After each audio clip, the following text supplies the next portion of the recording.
সবাইকে গল্প কথা ইউটিউব চ্যানেলে স্বাগত।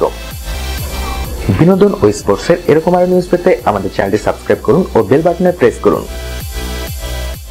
বলি মহলে স্টার কিডদের তালিকায় প্রথম সারিতেই থাকবে সোহানা খানের নাম। শাহরুখ খানের মেয়ের সোশ্যাল মিডিয়াতেও প্রচুর ফলোয়ার। এখন টিনেজার সোহানা কার সঙ্গে ডেটে যেতে চান তা নিয়ে তো উৎসাহ থাকবেই।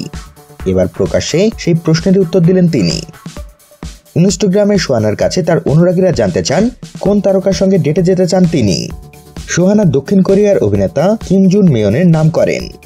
অভিনয়ের পাশাপাশি গান লেখা, গাওয়া, মডেলিং ও জনপ্রিয় মেয়ন। মঞ্চে সকলে তাকে শুভ নামে চেনেন, অর্থাৎ বলিউড নয়, সোহানার পছন্দ এক আন্তর্জাতিক তারকাকে। সোহানার বলিউড এন্ট্রি নিয়ে এর আগেই নিজের মতামত স্পষ্ট জানিয়েছিলেন শাহরুখ। বরাবর পড়াশোনার উপর জোর দিয়েছেন নায়ক। সোহানা বা আরিয়ানের বলিউডে ক্যারিয়ার তৈরি নিয়ে কোনো আপত্তি নেই শাহরুখের, কিন্তু আগে শেষ করতে হবে পড়াশোনা। এবার মেয়ে যে ডেটে যেতে চান সে খবর কি বাবা জানেন? তো বন্ধুরা, এ বিষয়ে আপনাদের মতামত জানিয়ে দিন আমাদের কমেন্ট বক্সে। সবশেষে ভিডিওটিতে লাইক ও শেয়ার দিয়ে আমাদের সাথে থাকুন। ধন্যবাদ।